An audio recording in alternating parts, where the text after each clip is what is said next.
Today, we're diving deep into one of the most mysterious and valuable quarters ever struck by the U.S. Mint, the 1967-era Washington quarter dollar. What looks like a regular 25-cent coin could secretly be worth hundreds, thousands, or even up to $1 million, depending on its hidden features, minting errors, and overall condition.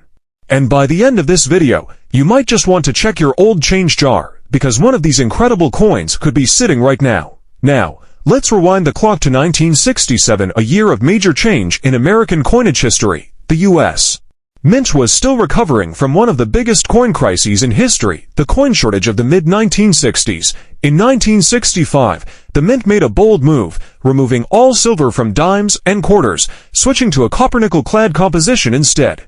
This was meant to discourage people from hoarding coins for their silver value, but the transition wasn't smooth. During this chaotic time, the Mint suspended mint marks entirely to stop collectors from hoarding coins from specific locations. That's right, between 1965 and 1967, no quarters bore a D or S mint mark. Every single coin simply read 1967, hiding its true origin. But here's where things get fascinating. Because of the rushed production, high demand, and ongoing experiments with the new clad materials, many 1967 Washington quarters came out with striking errors, some so rare that collectors today are paying tens of thousands of dollars just to own one. And in a few extraordinary cases, values have even climbed into the hundreds of thousands, depending on the type of error and condition. Let's talk about one of the most famous types, the double die error.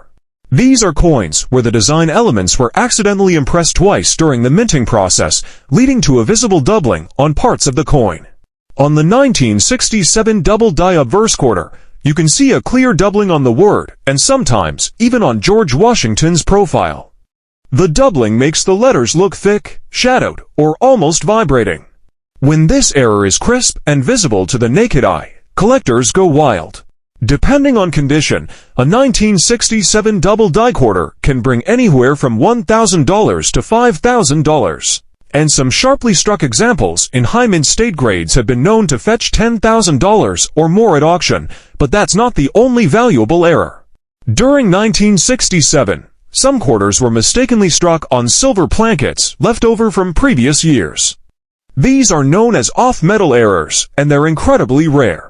A 1967 quarter struck on a 90% silver planchet, which technically shouldn't exist after 1964, can easily be worth tens of thousands of dollars because it combines two oddities: wrong metal and a transitional period minting mistake. One such example reportedly sold for over $35,000, shocking even seasoned collectors. Then there's the 1967 quarter struck on a 10-cent planchet, meaning it was accidentally minted on a blank mint for a dime. These coins are smaller, thinner, and have parts of the design missing near the rim because the dime planchet is smaller in size. When authenticated, these errors can bring in to $1,000 to $4,000, depending on condition and visibility of details. Imagine holding what looks like a shrunken Washington quarter that's worth more than your monthly salary. Even more mind-blowing are the off-center strikes, coins that weren't properly aligned during the strike. Instead of being perfectly centered, parts of the design are missing or shifted dramatically. A 1967 quarter struck 50% off-center with a full visible date can sell for $1,500 to $3,000, sometimes even more if it's uncirculated. The more dramatic and unique the misalignment, the higher the value climbs. Collectors love errors that make a coin stand out as one of a kind. But let's take a moment to appreciate the historical background that made these errors possible. During this period, the Mint was operating under enormous pressure to produce billions of coins to keep up with national demand. This rush led to many oversized planchets from previous years, mixing in misaligned dies, doubled strikes, and more. And since there were no mint marks from 1965 through 1967, tracing these coins back to their origin adds another layer of mystery. Each 1967 quarter without a mint mark carries with it a secret history. Was it made in Philadelphia, Denver, San Francisco? We can't say for sure, and that mystery only deepens the intrigue. Now, not all valuable 1967 quarters come from striking errors. Some are valuable simply because they're in exceptionally high condition. Most 1967 quarters circulated heavily, meaning almost all of them show wear and scratches. Finding one in mint state 67 or higher, with a bright, flawless surface, is nearly impossible. But when one does appear at auction, collectors fight for it. In 2017, for example, a 1967 Washington quarter graded MS-68 by PCGS sold for nearly $9,000. And that's without any visible error, just a perfect, high-grade example of a coin that almost never survived in pristine condition. Now imagine if you combine that condition with a dramatic error, say, a double die or off-metal strike, and the price skyrockets. In theory, the most extreme combination of errors and condition could push a 1967 quarter into the six-figure range, maybe even close to $1 million, if a never-before-seen variety emerged. That's why collectors are constantly re-examining old collections, rolls of quarters, and even pocket change, because history has shown that some of the greatest finds were made by everyday people who simply looked closely. Another fascinating variety is the 1967 quarter with clipped planchet errors. These are coins where a portion of the metal blank was cut off or missed during minting, leaving a crescent-shaped bite missing from the edge.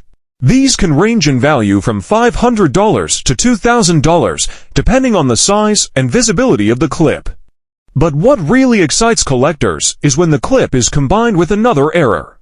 Like a double strike or misaligned die, the rarer the combination, the higher the payout. We also can't forget the struck-through errors, which happen when foreign materials like grease, cloth, or even bits of metal get stuck between the die and the planchet during striking. This leaves strange impressions or blank areas on the coin surface. On a 1967 quarter, a strong struck-through cloth error can fetch $1,000 or more, while more dramatic struck-through metal pieces can easily exceed $5,000. There's also the brockage error, one of the most visually stunning mistakes a coin can have. This happens when a freshly struck coin sticks to the die and leaves a mirror image impression on the next blank that gets struck. A full brockage 1967 quarter with a clear reverse design mirrored onto the obverse can be worth $10,000 to $15,000 or even more. And here's something that only serious collectors know some proof, like an SMS Special Mint set. 1967 quarters have unique traits that make them incredibly valuable. Because the mint didn't produce traditional proof sets in 1967, they instead issued special mint sets with higher quality strikes and satin-like finishes. Some of these SMS quarters display strong cameo contrasts, meaning the raised details appear frosted against a mirror-like background. The most perfect SMS examples, graded SP68 or higher, can command $3,000 to $5,000, and when combined with doubling or other visible mint anomalies, the prices soar. Now, why is the 1967 quarter so fascinating to collectors compared to other clad quarters of the era? It's because it sits at the crossroads of two major transitions: the end of silver coinage and the beginning of modern clad coinage. Errors from this period capture that chaos, showing the mint's growing pains in real time. It's like holding a little piece of U.S. mint history that tells the story of experimentation, mechanical stress, and rapid production under pressure. Imagine finding one in your own pocket change. You'd see George Washington's familiar profile on the obverse, with liberty and boldly struck. Flip it over, and there's the proud bald eagle, wings spread, holding arrows and an olive branch. But look closer. Maybe the letters look thicker than normal. Maybe the edge looks clipped. Maybe it feels slightly lighter or heavier. Maybe it rings differently when dropped. These tiny clues could mean you're holding a coin worth thousands or even hundreds of thousands of dollars. Let's take a look at some of the most remarkable discoveries reported by collectors. One man in California found a 1967 quarter with a dramatic off-center strike and partial double die, sold it at auction for over $8,500. Another collector discovered a 1967 quarter struck on a foreign planchette, possibly meant for a 5-cent piece from another country. It fetched nearly $15,000. And perhaps most astonishing, a 1967 quarter with both a double die and proof-like finish sold for a staggering $25,000, breaking expectations for a non-silver coin of its era. And yet, experts believe even more extraordinary examples are still out there. Because 1967 quarters were minted in such massive numbers, over 1.5 billion pieces, it's statistically certain that more error coins remain undiscovered. Somewhere, in someone's drawer, an old coffee can, or a forgotten coin jar, lies a 25-cent piece that could change someone's life. So, the next time you see a dull-looking 1967 quarter, don't just toss it aside. Look at the details, every letter, every line, every edge. Use a magnifying glass if you have one. Check for doubling, off-centering, or any strange surface marks. And if you think you found something special, get it authenticated by a grading service like PCGS or NGC. You never know, your coin could turn out to be one of those ultra-rare 1967 errors worth a fortune. Think about it. A single coin, struck nearly 6 decades ago, could now be worth more than a brand new luxury car or even a house. That's the beauty of coin collecting. It's not just about metal and numbers, it's about history, rarity, and the thrill of discovery. The 1967-era Washington quarter dollar is a perfect reminder of that, a coin born in a time of change, chaos, and innovation, carrying the scars and surprises of the mint's evolution. So, check your collections, search your rolls, and look through your old jars of change, because somewhere out there, a simple 25-cent piece from 1967 might just be the ticket to your next big treasure, and who knows, maybe your quarter will be the next one to break auction records, turning a handful of spare change into hundreds of thousands or even millions of dollars. If you enjoyed this journey into the fascinating world of rare quarters, stay tuned, because there are even more hidden gems waiting to be discovered. You never know which coin in your pocket might be your ticket to history. The 1967-era Washington quarter dollar, a simple coin, a mysterious past, and a value that can reach the stratosphere. Keep your eyes open. Your next fortune could be right in your hands.